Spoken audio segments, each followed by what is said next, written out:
In this interview, I interviewed Brent Norling from Norling Law. Brent has been able to help his clients pay nothing on their lease throughout the lockdown during Covid-19. Brent is the principal of Norling Law, and his business offers a 30-minute legal consultation completely free of charge via his website. Link is in the description. All of the Real Talk interviews are now available in one place, categorised into topics. Some of them even have bonus downloads, so jump on over to the site and check them out. The link is in the description below. You're probably going to take a view that a fair portion covers my costs. And so there's going to need to be some negotiation here.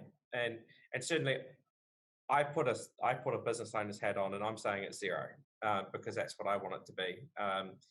But I think there's a bit of working together that needs to happen here. Right. So someone, one of the comments on one of the threads the other day was, to frame it up like you and the landlord are essentially, you're now in a partnership, whether you like it or not. Yeah. And look, there might not be some short-term win-wins. It might just be that it's something that you both can live with, and out the other end, you both have a win because you both have the landlord's still got his building, and the tenant has a business to put in there. And that I think is where we're at going into stage 4. Is we're really in survival mode. I mean, we want to come out of stage 4 and we want to have a business that's viable at the end. And if you can come out the other end with the business, you're one of the lucky ones. Right. Yeah, absolutely. And we spoke to someone on Monday who had, 5 sites around the country and 20 odd staff, and it was just, very, very, uncertainty is the word, Yeah. It's brutal. It's absolutely brutal. Yeah. I mean, the decisions that people are making now are brutal. Yeah.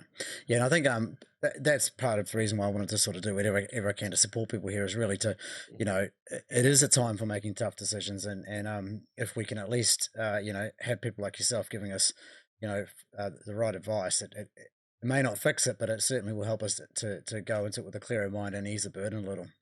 Yeah. So when it comes down to dealing with the landlord and the lease and all of that, how do you suggest people approach it? Yeah, look, for most people, my advice is going to be, if you have a relationship with your landlord, there's no need to rush to a lawyer on this. It's pick up the phone, have a really difficult conversation, and tell them your position, tell them what you need, refer to this clause if it's in your contract, and tell them what you need. And right now, we need to be reducing all of our expenses, and paying for a lease you can't occupy is right up the top of that list in my view. So have a meaningful conversation. I think often lawyers are going to complicate the situation, and lawyers want to make some fees right now, right? Right. And so if you can do it without lawyers, then that's going to be the ideal outcome.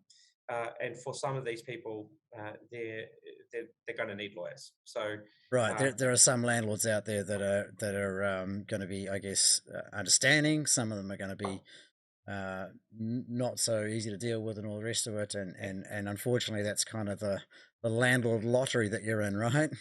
Yeah. So look, if it gets to that stage and they're digging in, then you're going to have to put your hand up for some help, and that's going to be what a lot of business owners are going to do. And I suppose it's one of those things, if they get a lawyer, then I need to get a lawyer, because so the first mover is going to trigger where this goes. So that's why I say, look, if you've got a relationship, just go down that path. It's far simpler. Yeah, and so let's just talk a little bit about that, where they stand from a legal perspective right now. Obviously they've signed a lease. They've promised to put the money into a landlord's bank account each month, but I guess a lot of that was on their own projections of having a business that they could turn over and make money from. Yeah. Well, the interesting thing is this clause is automatic. I mean, it is, if you tick these boxes, then a fair portion of the rent and outgoing shall cease to be payable for the period. And so I think there's some grey area in there, and and I suppose that's where if you're a tenant and you're up against the wall, right, that's where this clause comes in. So what about those that don't have that standardized Auckland contract, or I mean, I guess there's a greater audience outside of Auckland too, but yeah. Well, even parties outside of Auckland use these documents as well, so they're pretty widespread through the New Zealand market. So look, there are going to be people on previous versions prior to 2012, and they're not going to have this in there. This was inserted in the 2012 amendments, so it's just going to be completely silent. And there are going to be people that have bespoke agreements, and those have been drafted typically by the landlords, and again are silent on a lot of these things. And so those will be the more bespoke agreements, going to be more common amongst the landlords that hold a portfolio of properties, and they've invested in something custom for them. So, and that's potentially where calling someone like yourself or someone in that that space may become a necessity. Yeah, because look, there is options, and it gets a lot grayer though. And if the contract is silent, there is an ability to claim what's called the doctrine of frustration, and some contracts will also have force majeure in there, which may be helpful for parties at the moment. But the doctrine of frustration essentially is if the contract has been frustrated from outside circumstances and it can't be performed, then you're able to suspend parts of the contract or cancel the contract. And so the courts, I suppose you don't want to go to court, but you got to think about what would the court do if it got there, because that's how you forecast your result. The courts are really reluctant to cancel contracts and to suspend parts of contracts, and so it takes a lot to persuade them. But we're in unprecedented times. And, yeah, totally.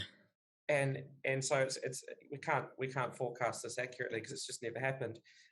But I think that the doctrine of frustration is something that is available in these times to say, look, you're unable to give me quiet enjoyment of my property. You're unable to give me access, and therefore I shouldn't have to pay you. Is the argument. And I mean, I'm writing a letter to a landlord at the moment for one of our clients. His business, he's got 85 staff. He's got wow. 30 grand a month rent, and his business has stopped overnight. He's not in the zone where he can work from home. Obviously, so yeah.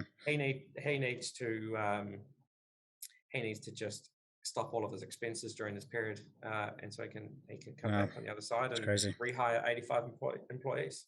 Yeah. Hey, so maybe we'll run through a couple of these questions. A few have come through on the chat as well, and obviously put that post up earlier in the day. So one question from a guy called Stu there was, so you're saying rent and outgoings could be zero based on this clause?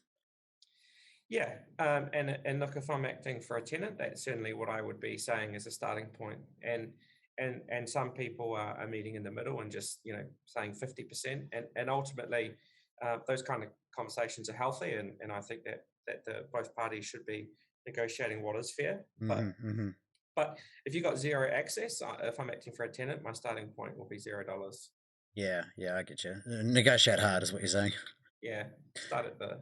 And Rochelle's asked about how the OPEX factors in. Yeah, it's the same. So rent and outgoings is on the. It's all captured by this clause. Yeah. Yeah, understand. Cool. So could the landlord hold the contents of the tenant as a lien until the rental is paid, essentially blocking access? Yeah. Look, this is I suppose it's a bit of a complex situation depending on the case. Some contracts specifically deal with those situations and allow the landlord to hold pending payment, but the courts have interpreted this really dimly, and they've effectively said you can't stop. You need to give your tenant a reasonable opportunity to uplift their chattels, and only then can you destroy it or sell it.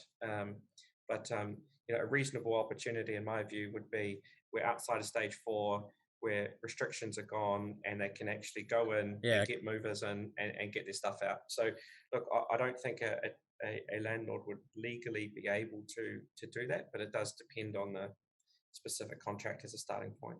Yeah, and potential to open up a big can of worms with that if they do, down the track anyhow, right?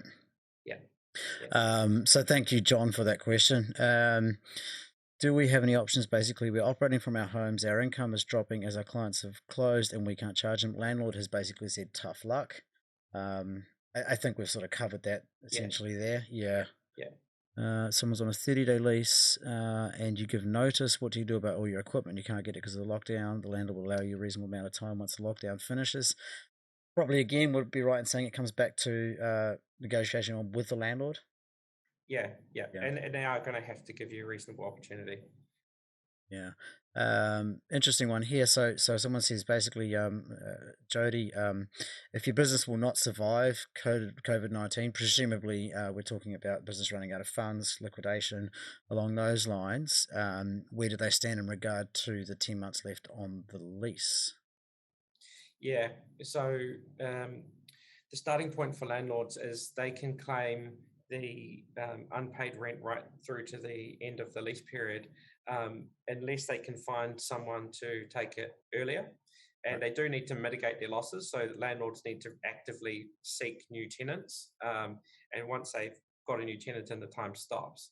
The reality is, in this environment, it's very unlikely that landlords are going to find new tenants quickly, right? Yeah, so I would say there's a good chance that 10 months runs its course. And otherwise, that PG would probably become activated, right? Exactly, and most or all leases I've seen ask for a PG, and so unless you've negotiated it away, which is quite possible, like myself and a bunch of my clients have no personal guarantees on their lease, then you're fine.